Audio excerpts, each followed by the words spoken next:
saya sampaikan dan yang ingin saya tampilkan dan ingin saya bagikan, terutama ingin saya tularkan kepada Bapak Ibu semuanya, tentang pengalaman dan pengalaman saya tentang penerapan modul 1.4 terkait budaya positif sebagai tahapan kegiatan aksi nyata modul 1.4. Nah, sebelum kita masuk ke materi, bolehlah Bapak Ibu ya kita jawab pertanyaan 1-3 ini. Jawablah dengan jujur, dengan sesuai dengan apa yang Bapak Ibu pernah laksanakan atau rasakan mungkin. Ya, pertanyaan nomor 1, apakah Bapak Ibu setuju atau tidak setuju untuk poin 1, hukuman dapat mendisiplinkan anak? Kira-kira setuju Bu Nel? Setuju. Baik. Ada yang tidak setuju? Setuju. Oke. Poin kedua, pemberian hukuman dengan hal yang positif seperti membaca atau membersihkan halaman sekolah dapat meningkatkan disiplin anak. Setuju Bapak Ibu? Baik. Yang ketiga, memberikan penghargaan dapat meningkatkan motivasi belajar anak. Setuju. Baik, saya tampung jawabannya. Ini pertanyaan pemantik biar nanti nyambung ke materi selanjutnya. Nah, topik yang akan kita bahas dalam sesi berbagi saat ini yang pertama tentang paradigma belajar, kemudian disiplin positif, kemudian motivasi perilaku manusia, tentang keyakinan kelas, kebutuhan dasar manusia dan dunia berkualitas, tentang restitusi, mengenai 5 posisi kontrol, dan yang terakhir tentang segitiga restitusi. Nah, sebelum kegiatan berlanjut, saya punya permainan. Saya boleh minta Ibu Kes sama Ibu Riri maju ke depan. Baik, kita coba baca dulu ya. Anda adalah A. Tugas Anda adalah mengepalkan salah satu tangan Anda. Kemudian bayangkan di kepala tangan tersebut Anda menyimpan sesuatu yang sangat berharga. Kemudian yang mengepal tangan yang berisi benda yang berharga menurut Bapak Ibu dijaga, diusahakan orang lain tidak membuka. Tapi itu tergantung Bapak Ibu mau buka atau tidak. Tugas yang B nanti adalah mencoba dengan segala cara membujuk temannya yang A. Boleh dengan membujuk, boleh dengan menghina, boleh dengan mengintimidasi, boleh dengan memarahi, menggoda, mengkritik, bahkan menawari uang agar si A mau membuka kepalan tangan. Siapa yang mau berperan sebagai si A dan si B? Yang pintar merayu siapa ya? Berarti Ibu Kes ambil secara kertas, Ibu Kes. Ibu Kes tuliskan benda yang paling berharga menurut Ibu Kes, tapi jangan ketawa sama Ibu Riri. Terus Ibu Kes lipat, iya, kepal yang paling berharga.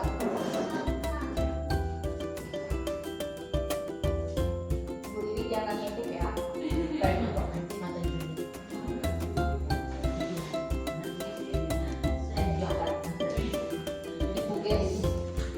Genggam sekuat-kuatnya. Boleh nada merah. Nah, Ibu Riri sekarang tugas Ibu Riri adalah sebagai B. Ibu Riri boleh mengintimidasi Ibu Kes, boleh menghina, boleh menghardik, boleh membujuk, atau boleh menawari uang supaya Ibu Kes mau membuka isi kepala tangannya. Tapi Ibu Kes juga punya hak untuk tidak terpengaruh. Ya, boleh ya, silakan dipraktekkan. Boleh, ya bercakap dulu Ibu Riri, jangan langsung dibujuk dulu atau gimana. Guys, kira-kira apa yang dipegang? Bukan menebak. Ibu Riri berusaha meraih uang.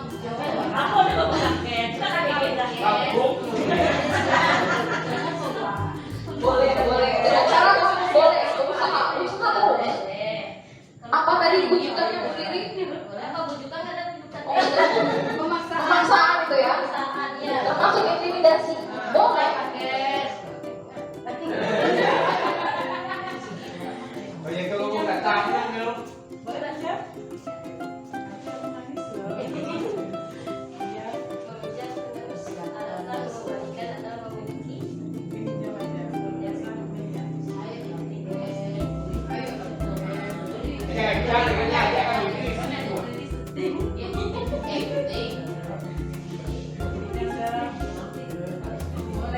itu HMG, jangan tanya ibu ini. Beda sama buka terserah, nggak apa-apa. Itu HMG.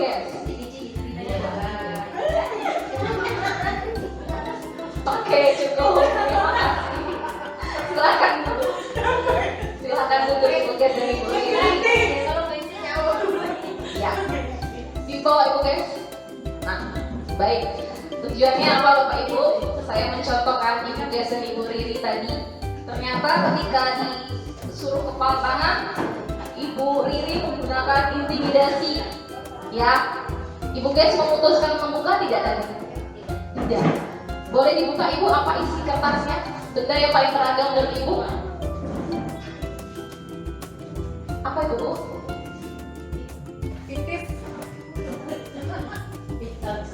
Al-Quran. Nah, dengan segala cara ibu Riri ingin membujuk ibu guys tapi tidak terpengaruh. Artinya apa?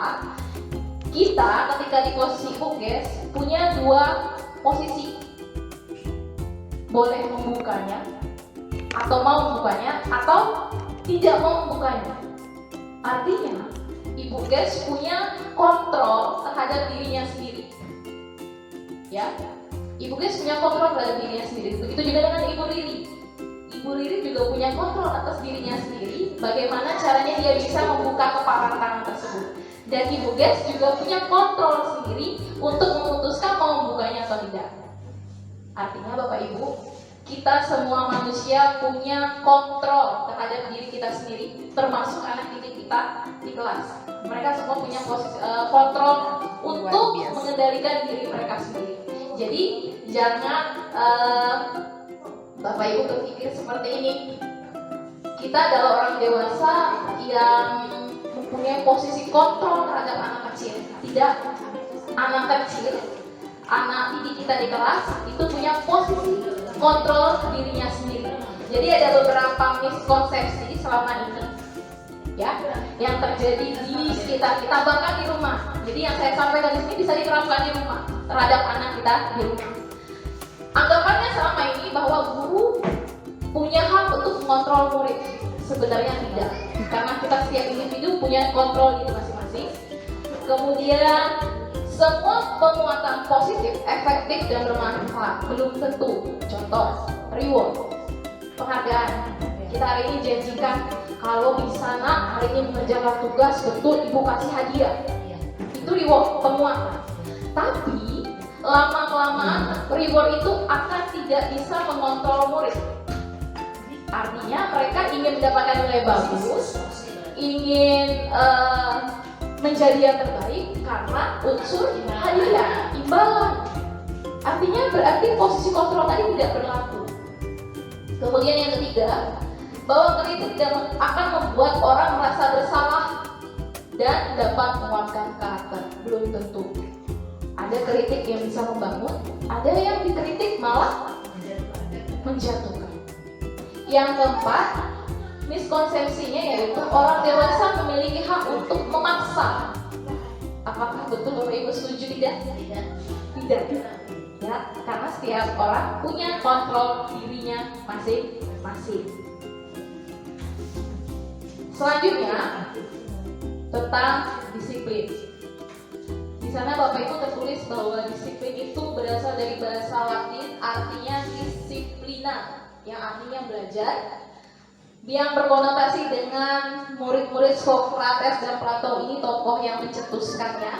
Kemudian ada tulisan yang saya tebalkan dengan warna merah. Dalam budaya kita, makna kata disiplin telah berubah menjadi sesuatu yang dilakukan seseorang pada orang lain untuk mendapatkan kepatuhan. Kecenderungan umumnya adalah menghubungkan kata disiplin dengan ketidaknyamanan, bukan dengan apa yang kita hargai atau pencapaian suatu tujuan yang mulia. Nah, selama ini kalau saya mengaku Bapak Ibu, saya menganggap disiplin itu adalah bentuk membuat anak patuh. Ya, kita kadang-kadang tidak berpikir, oh anak ini nyaman gak ya dengan aturan yang kita buat? Kita memaksa tidak ya agar dia berdisiplin? Nah, berubahlah makna disiplin itu di budaya kita, termasuk di lingkungan sekolah kita, lebih ke menimbulkan rasa tidak nyaman kepada siswa terkait dengan pelanggaran disiplin yang pernah mereka lakukan di sekolah. Nah, ini terkait dengan kurikulum Merdeka Belajar, Bapak Ibu. Dari budaya positif yang mau kita bangun, tujuan utamanya adalah untuk membentuk anak Indonesia yang berprofil pelajar Pancasila. Profil pelajar Pancasila itu ada 5. Beriman, bertakwa kepada Tuhan Yang Maha Esa, kemudian mandiri, bernalar kritis, berkebinekaan global, bergotong royong, dan kreatif. Bapak Ibu, di sini sudah ada yang pernah mencoba menyanyikan lagu profil pelajar Pancasila belum? Sudah ada. Kalau kita kemarin ketemu PPK, kalau sekarang tidak berlaku lagi karena sudah mulai IKM, ada yel-yel tentang profil pelajar Pancasila. Nanti coba saya tayangkan di monitor ya. Nanti bisa mulai diangsur-angsur dikenalkan ke anak. Kalau untuk anak kelas 4 sudah mulai berangsur. Nada yang digunakan itu nada lagu becak. Becak, becak, coba bawa saya. Nah, pakai lagu itu. Liriknya diganti dengan ini. Nanti coba saya tampilkan. Nah, tujuan dari budaya positif ini adalah kita sebagai bapak ibu guru di sekolah mudah-mudahan bisa mencetak generasi penerus sekolah kita yang mencerminkan profil pelajar Pancasila. Nah, selanjutnya bapak ibu tentang motivasi manusia di sini kita ganti peserta didik ya. Motivasi yang pertama, ada orang yang melakukan sesuatu untuk menghindari hukuman. Ya. Jadi dia berpikir seperti ini, apa ya yang akan terjadi apabila saya tidak melakukannya? Itu biasanya disebut motivasi eksternal. Anak itu melakukan sesuatu karena takut dihukum. Ya. Yang kedua, untuk mendapatkan imbalan atau apresiasi. Contoh dari penghargaan reward. Ya. Apa ya yang akan saya dapatkan apabila saya melakukannya? Itu juga termasuk motivasi eksternal. Artinya anak melakukan sesuatu itu untuk mendapatkan penghargaan, pujian, hadiah.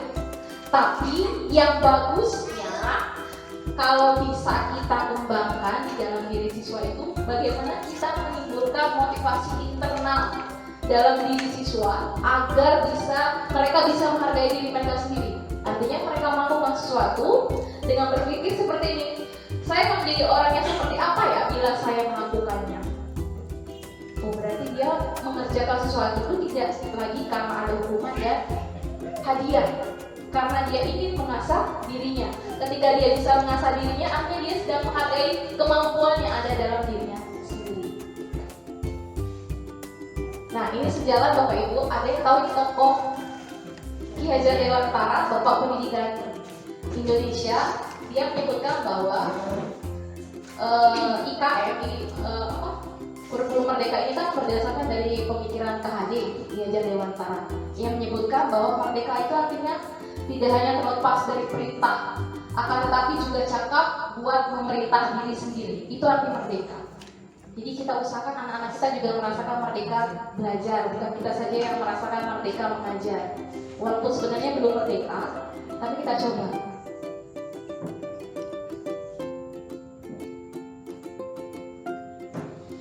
Selanjutnya Bapak Ibu,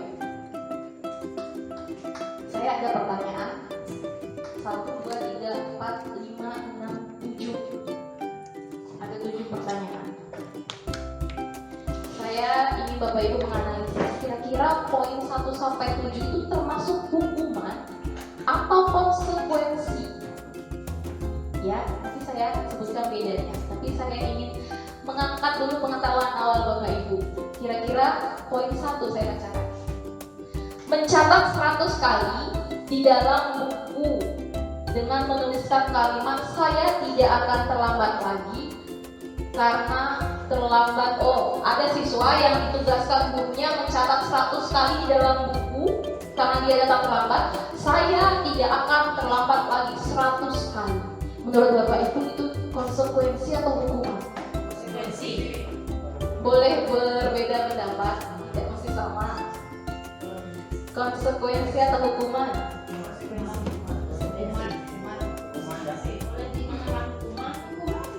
Boleh hukuman. Hukuman, konsekuensi? Konsekuensi ada, hukuman ada. Nomor 2, tidak apa-apa, kita simpan dulu jawabannya.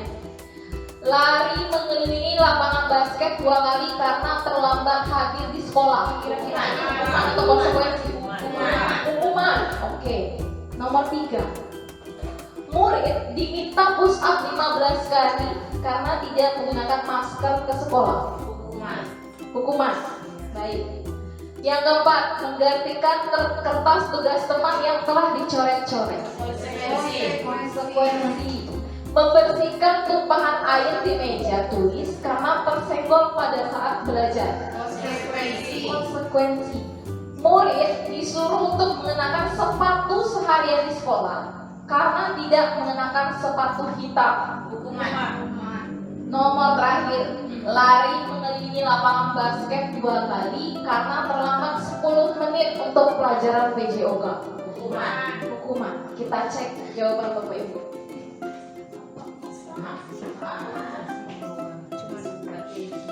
Kira-kira jawaban Bapak Ibu sudah benar belum ya? Ada 3 jawaban konsekuensi, ada jawaban hukuman. Kita bahas yang pertama. Mencatat 100 kali dalam buku kalimat, saya tidak akan terlambat karena terlambat sekolah. Itu termasuk hukuman Bapak Ibu. Karena kenapa? Hukuman sifatnya memberikan rasa tidak nyaman kepada anak. Adakah Bapak Ibu yang pernah? Pernah. Kita semua pernah. Tidak apa-apa. Karena saya juga pernah. Karena belajar ini jadi sadar. Seperti dibentur kepalanya begini. Oh, banyak sekali dosa-dosa selama ini ke siswa ya. Kemudian yang kedua, lari mengelilingi lapangan basket 2 kali karena terlambat hadir di sekolah. Itu termasuk hukuman. Kenapa? Yang pertama, apa hubungannya lari dengan terlambat? Tidak ada. Yang kedua, anak merasa tidak nyaman. Yang ketiga, murid diminta push up 15 kali karena tidak menggunakan masker di sekolah. Itu termasuk hukuman Bapak Ibu. Kenapa? Push up dengan masker, tidak menggunakan masker, nggak ada hubungannya. Kemudian yang keempat, menggantikan kertas tugas teman yang telah dicoret. Konsekuensi. Artinya dia menanggung apa yang sudah dia tanggung jawab. Betul. Yang terakhir, yang nomor 5, membersihkan tumpahan air di meja tulis karena tersenggol pada saat belajar. Konsekuensi. Dia sudah berbuat, maka harus menanggung tanggung jawabnya. Kemudian murid disuruh untuk mengenakan sepatu sehari di sekolah karena tidak menggunakan sepatu hitam. Artinya sekolah tersebut mewajibkan sepatu hitam. Mungkin siswanya tidak mengenakan sepatu hitam, disuruh pakai seharian, pakai sepatu sama gurunya. Itu termasuk hukuman karena menimbulkan rasa tidak nyaman. Kemudian yang terakhir, lari mengelilingi lapangan basket 2 kali karena terlambat 10 menit untuk pelajaran PJOK. Itu konsekuensi. Ya, rasanya nyambung ya bukunya ya. Terlambat 10 menit datang jam PJOK disuruh lari. Itu konsekuensi. Ya.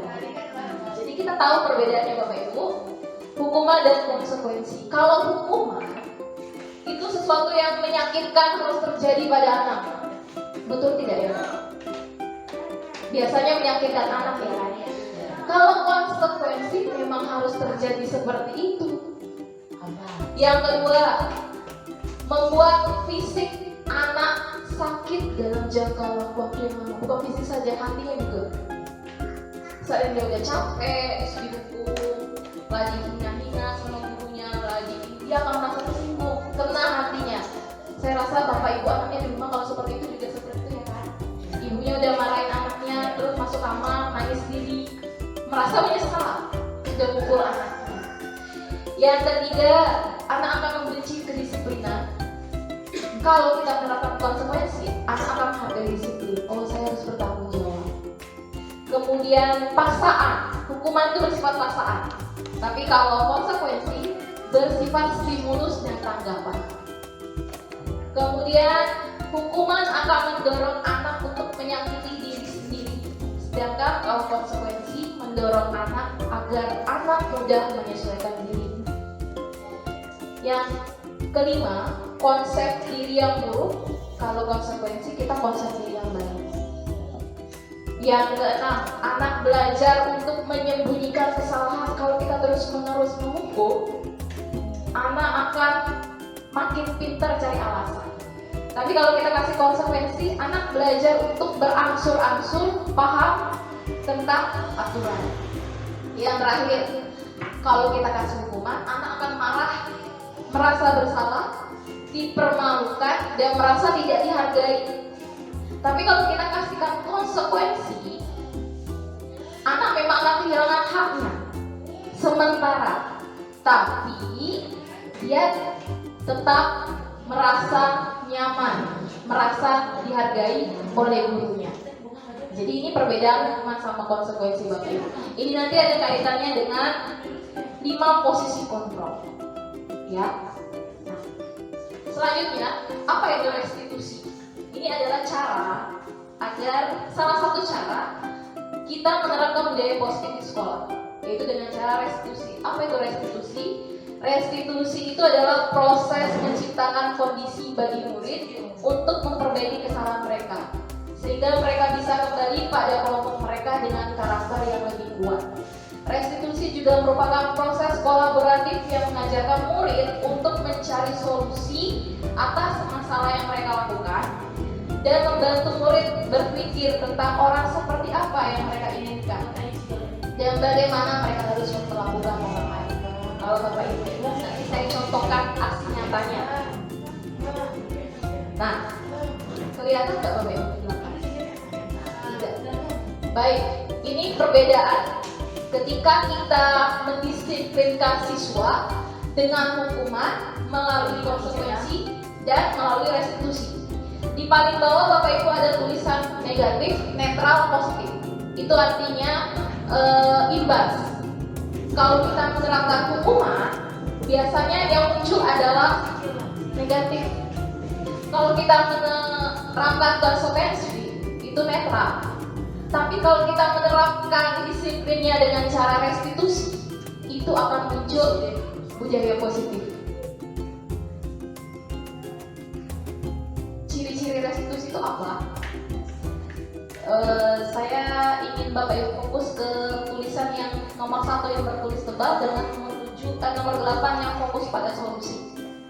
Nah, jadi dalam kita mendisiplinkan anak, yang kita tanamkan adalah bahwa kita harus membuat anak paham kesalahan yang dia lakukan perlu diperbaiki.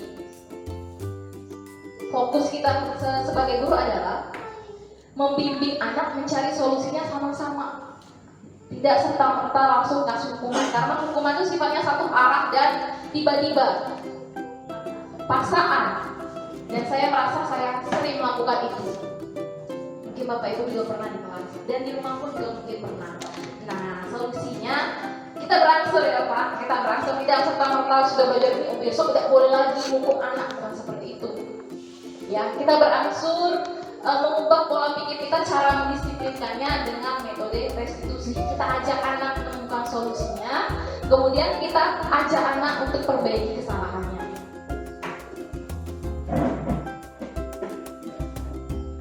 Nah, salah satu caranya dengan membuat keyakinan kelas. Salah satu cara tahapannya agar membuat anak itu timbullah profil pelajar Pancasilanya berangsur-angsur melalui budaya positif ini dengan membuat keyakinan kelas. Kalau bahasa itu Bapak Ibu, peraturan kelas. Bapak Ibu di sini punya peraturan kelas? Punya. Ditulis tidak? Nah, ada baiknya ditulis. Ya. Mengapa kita harus membuat keyakinan kelas? Keyakinan dengan peraturan itu berbeda. Bedanya di mana?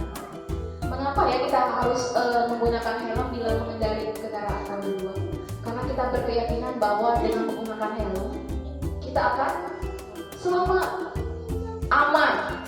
Itu namanya keyakinan. Yang kedua, mengapa kita memilih peraturan 3M, menggunakan masker, mencuci tangan, dan menjaga jarak? Karena kita yakin dengan kita menggunakan masker kita akan terhindar dari virus. Kemudian, mengapa kita memiliki peraturan harus datang tepat waktu pada saat mengikuti pelatihan? Karena kita yakin kalau kita datang tepat waktu, kita tidak mengganggu orang lain, kita dapat materinya lebih banyak. Ya, Ya, itu disebut keyakinan Bapak Ibu. Beda dengan peraturan. Peraturan biasanya pakai kata konotasi negatif. Dilarang datang terlambat. Biasanya seperti itu. Kemudian dilarang buang sampah sembarangan. Nah, ada kata negatifnya. Tapi kalau keyakinan tidak mengarah ke profil pelajar Pancasila tadi. Misal datang terlambat itu profil pelajar Pancasila yang mana ya? Tanggung jawab. Kemudian menggunakan helm ketika mengendarai kendaraan roda 2. Keyakinannya kita akan selamat. Kalau dihubungkan dengan profil pelajar Pancasila, kita rasa bentuk syukur kita pada Tuhan.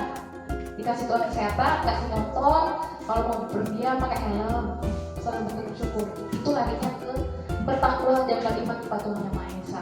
Kalau dihubungkan ke kata umumnya, yang nomor 1 berkaitan dengan keamanan dan keselamatan, yang nomor 2 berkaitan dengan kesehatan, yang ketiga berkaitan dengan disiplin. Seperti itu.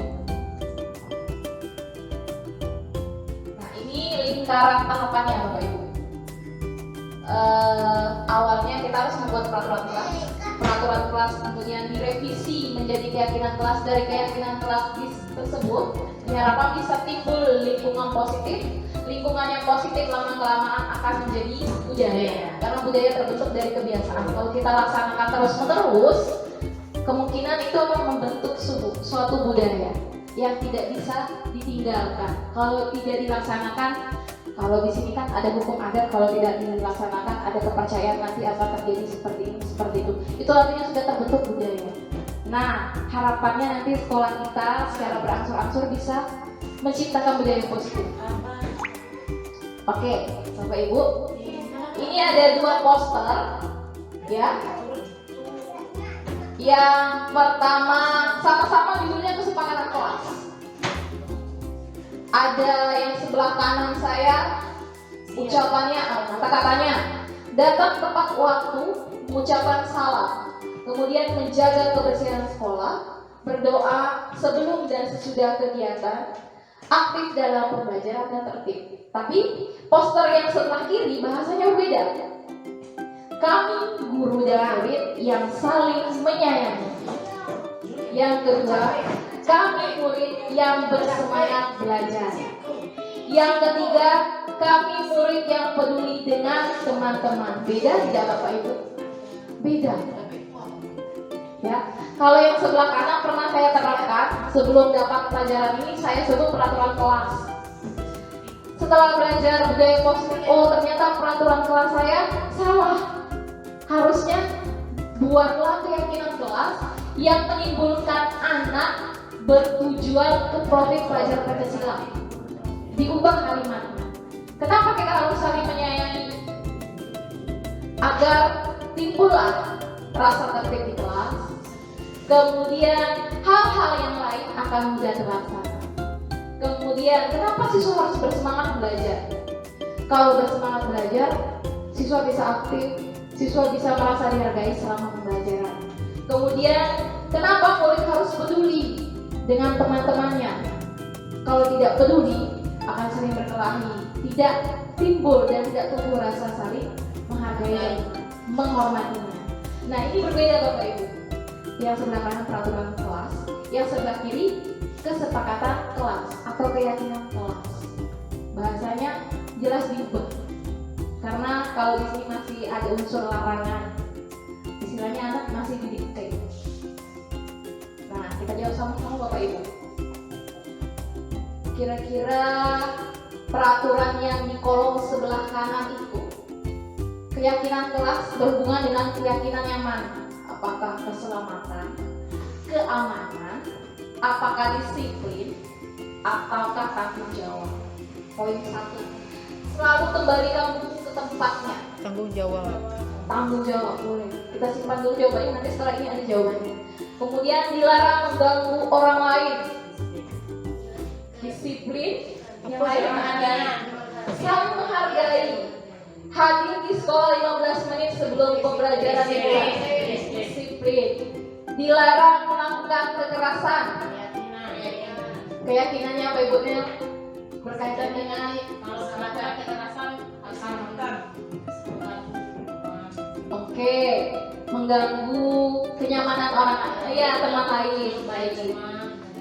Dilarang menggunakan narkoba, keselamatan, bergantian atau menunggu giliran, antri budaya asli, disiplin, tertib, oke, gunakan masker, kesehatan dan keselamatan, jangan berlari di kelas atau koridor, keselamatan, kita cek dulu baik.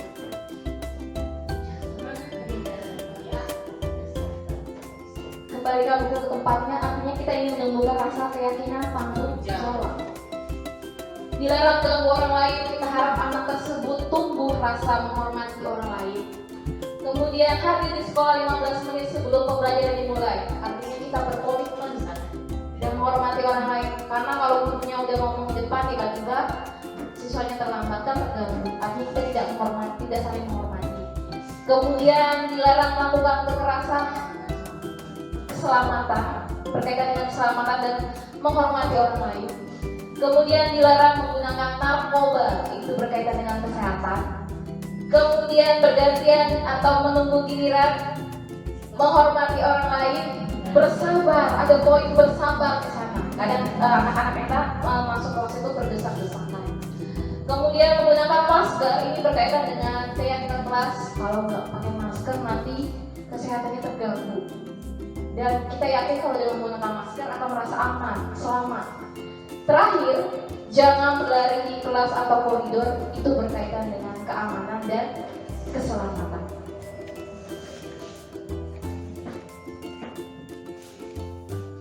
Oke Bapak Ibu, siswa kita melakukan pelanggaran itu sejatinya itu karena ada kebutuhan siswa kita yang tidak terpenuhi. Kita manusia itu punya 5 kebutuhan dasar. Yang pertama, bertahan hidup. Kemudian penguasaan, kebebasan, kesenangan, dan butuh kasih sayang dan rasa terima.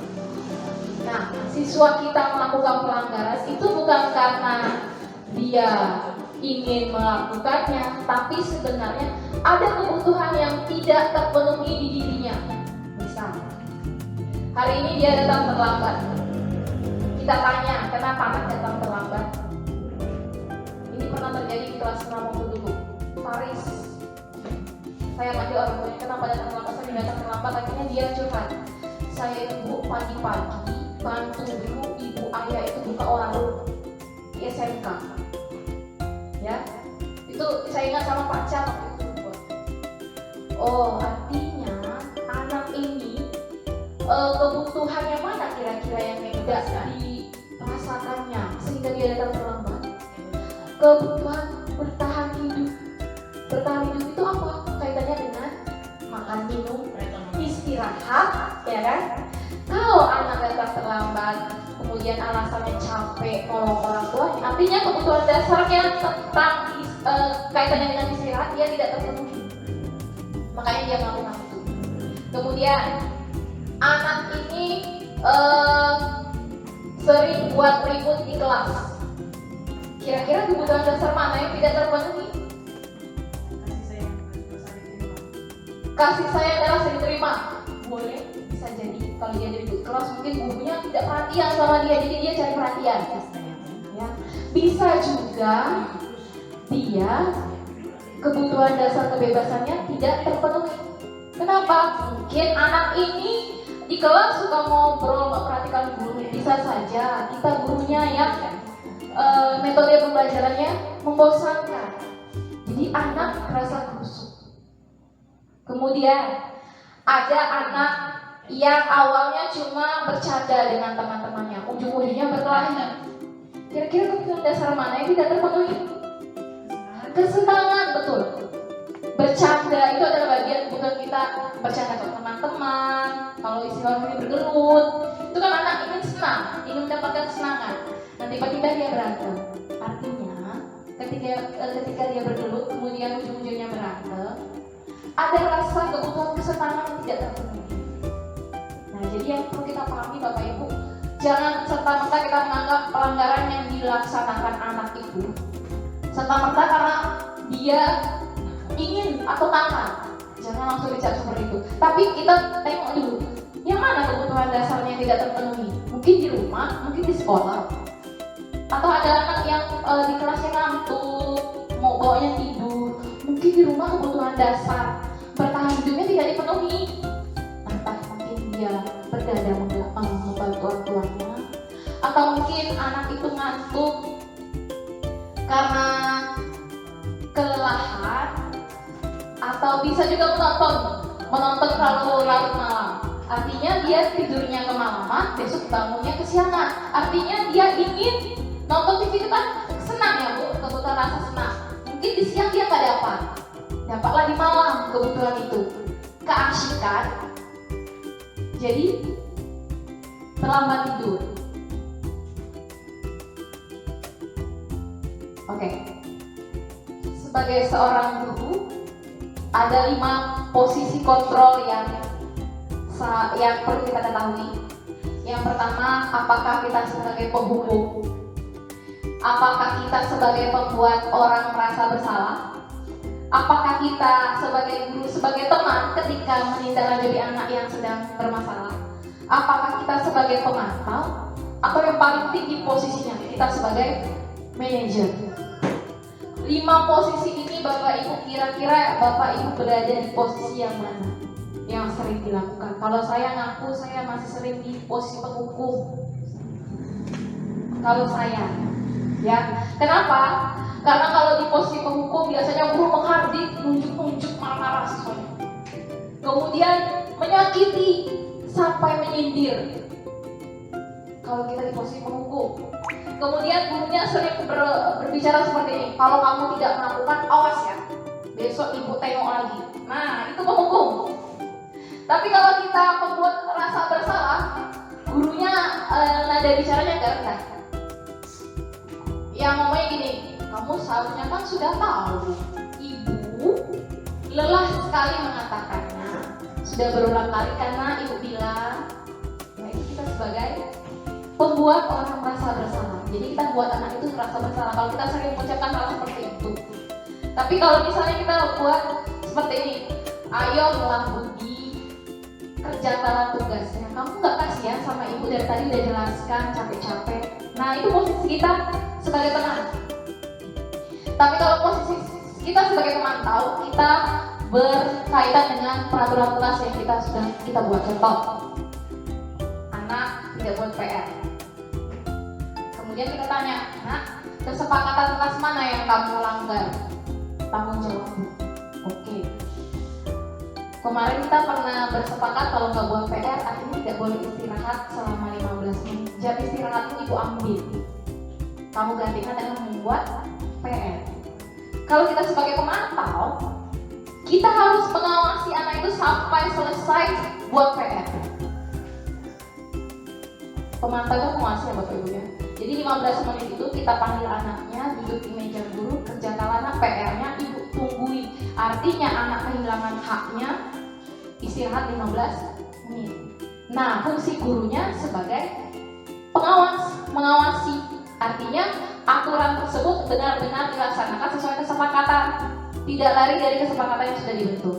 Tapi kalau kita sudah di posisi manajer, itu tingkatan yang paling tinggi Bapak Ibu.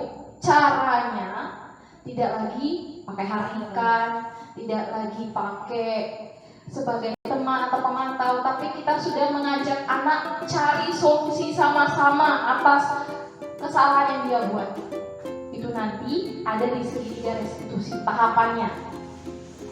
Bapak Ibu posisinya di mana sekarang dari 5 posisi ini kira-kira?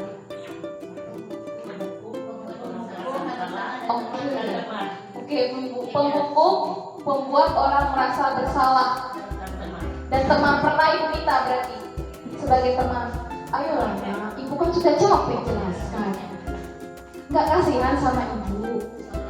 Ayo anak masuk kelas, nanti ibu dimarah kepala sekolah kalau kalian hilir mudik di luar. Nah, itu kita posisikan sebagai teman.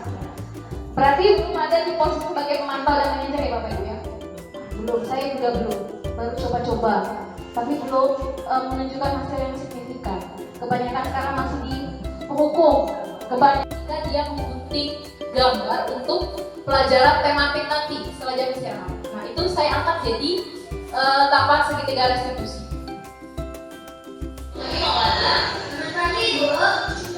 Mau mana kira-kira tahu tidak nama ilmuwan yang kesini?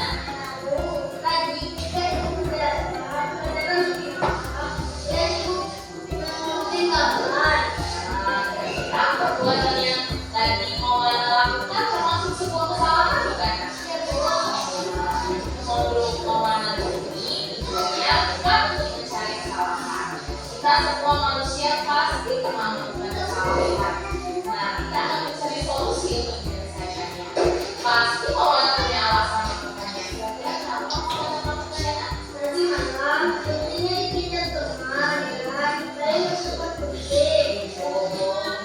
Artinya alat yang Maulana butuhkan tidak tersedia karena dia mau makan. Maulana masih ingat tidak dengan kesepakatan kelas kita?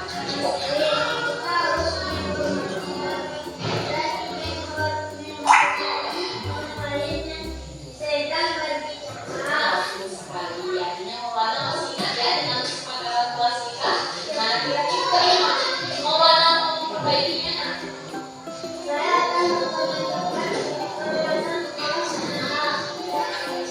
Semoga doain tadi Maulana bisa melakukannya. Ibu sangat menghargai apa yang akan Maulana lakukan. Semoga di masa depan Maulana menjadi anak yang sukses. Terima kasih. Silakan sekarang kembali ke kelas mengikuti pelajaran selanjutnya. Bapak Ibu itu settingan, tapi kasusnya tidak settingan. Kasusnya benar-benar terjadi, tapi dialognya masih saya setting per tahap tentang validasi segitiga restitusi. Jadi saya tanya kenapa Maulana melakukannya tadi malam Bu mau gunting, guntingnya dipinjam Rafa. Saya nggak bisa gunting, padahal guntingnya punya saya. Jadi dia nggak kejar gunting. Terus saya tanya kira-kira Maulana melanggar kesepakatan kelas yang mana? Saya tidak menghargai dan menghormati orang yang sedang berbicara di depan. Ya. Kira-kira Maulana gimana nak cara memperbaikinya? Nah kita ngajak anak cari solusi. Perbaikinya saya nggak lain kali tuh saya kalau ada apa-apa lebih dipersiapkan terlebih dahulu ilmu. Nah itu dia yang memberikan. Ya. Yang kedua, kasus yang kedua ini saya setting juga. Ya. Tapi sering terjadi di sekolah kita. Ini anak saya Raisa. Setting ceritanya itu dia datang terlambat, terus atribut upacaranya tidak lengkap. Jadi saya panggil ke sekolah, ke kantor. Raisa, kira-kira tahu nggak ngapain kamu di sini?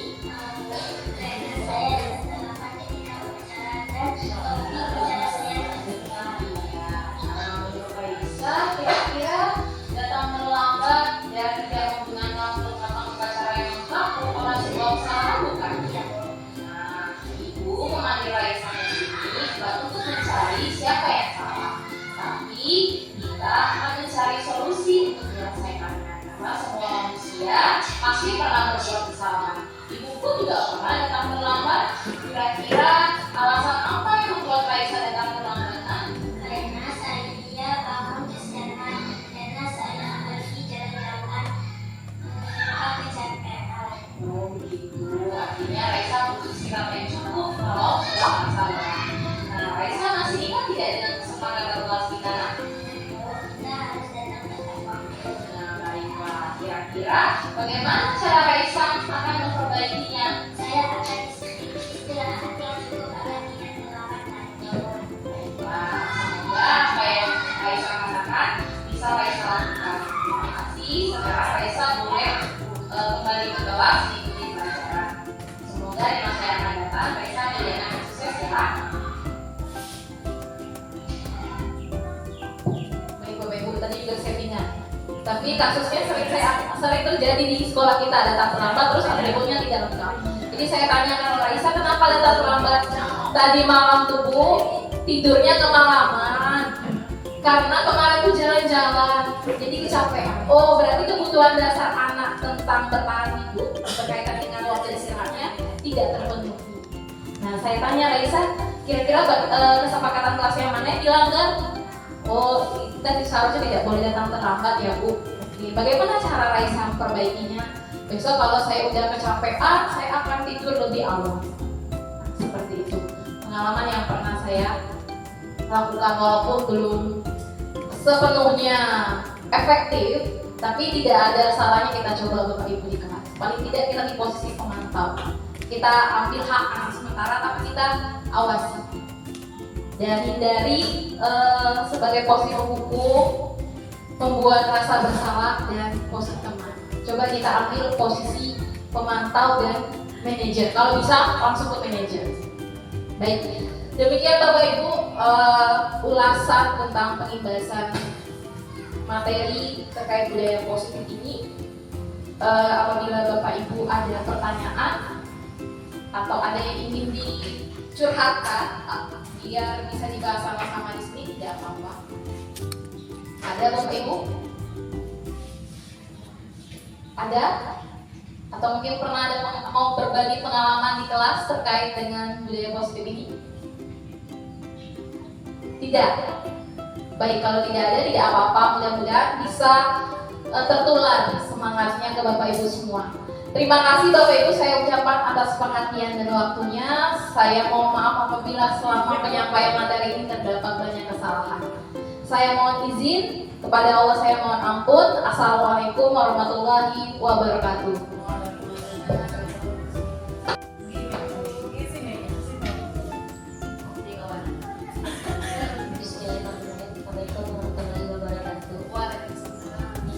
Ini tentang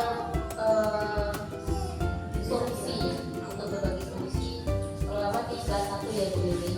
Ada salah satu anak yang agak mencolok, sudah beberapa kali pendekatan dilakukan. Setiap datang ke sekolah, pertama sering terlambat, sering, terus menulis tidak mau sama sekali. Kadang masuk tidur sampai jam istirahat. Hari pertama, kedua, sampai 1 minggu pertama masuk saya biarkan. Saya lihat ini perkembangan itu seperti apa. Terus baru saya rekaskan, saya tanyakan alasannya apa. Katanya memang di rumah tidak pernah yang namanya belajar. Dari mulai mungkin mengenal bentuk apapun dia nggak pernah. Aku nggak pernah dalam hati ya bohong apa gimana ditanyakan juga. Katanya memang karena ayah sama bunda tuh sulit jualan. Nah ada kakak, kadang kakak sering ngomel-ngomel. Apapun nulis garis dari atas ke bawah, samping kanan ke samping kiri, katanya nggak bisa. Memang tidak belajar sama sekali. Dan menurut saya tadi yang kebutuhan kasih sayang tadi sepertinya itu yang terjadi. Nah solusinya gimana itu Bu Juli? Terima kasih. Saya coba jawab. Tapi kalau ada teman-teman yang ada ingin kasih masukan juga ada Bapak. Karena mungkin Bapak Ibu yang sudah senior pasti pengalamannya udah banyak. Ya, kalau tentang kebutuhan, berarti Bunda sudah bisa menilai anak itu ada kebutuhan yang tidak terpenuhi ya Ibu ya. Kebutuhan kasih sayang. Nah dari sana, dari kebutuhan kasih sayang yang tidak terpenuhi di situ, Ibu, ini solusi pejabat ya, bukan yang saya merasa paling benar, tidak. Bisa saja Ibu membangun komunikasi dulu ke orang tuanya. Sudah. Kemudian dekati anaknya.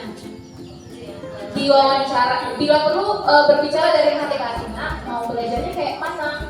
Biar paham. Nak, mau ibu ngajarnya seperti apa? Biar tidak bosan. Nak, ibu mau mesin seperti apa agar kamu tidak mengantuk? Boleh diajak berbicara seperti itu Ibu.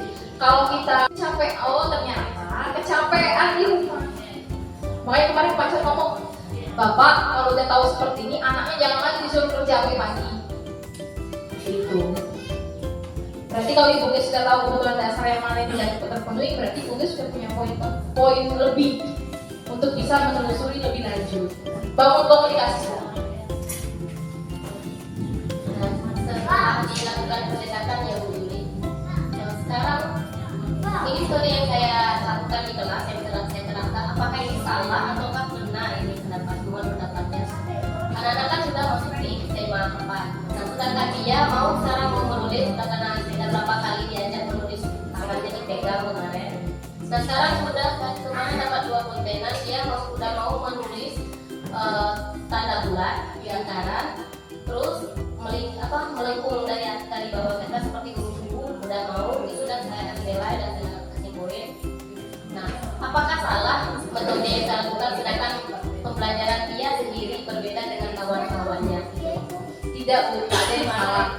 ya. Saya juga maksud modul 2 itu tentang keberpihakan pada murid belajar berdiferensiasi. Itu kita menciptakan pembelajaran sesuai dengan kebutuhan siswa. Kalau kebutuhan siswa itu seperti itu, tidak apa-apa. Tidak berarti 30 anak perlakuannya sama. Kita lihat dulu tujuannya yang mana. Kalau dia butuhnya seperti ini, oh metodenya bisa kita bedakan dengan teman-teman. Tidak ada yang salah. Semua usaha yang kita lakukan selain mengarahkan anak, tidak ada yang salah. Oke, terima kasih pertanyaannya. Masih ada lagi Bapak Ibu? Sudah azan. Kalau tidak ada, kita tutup. Kita tutup. Saya ucapkan sekali lagi terima kasih banyak atas waktu dan partisipasinya. Tadi sudah saya tutup ya.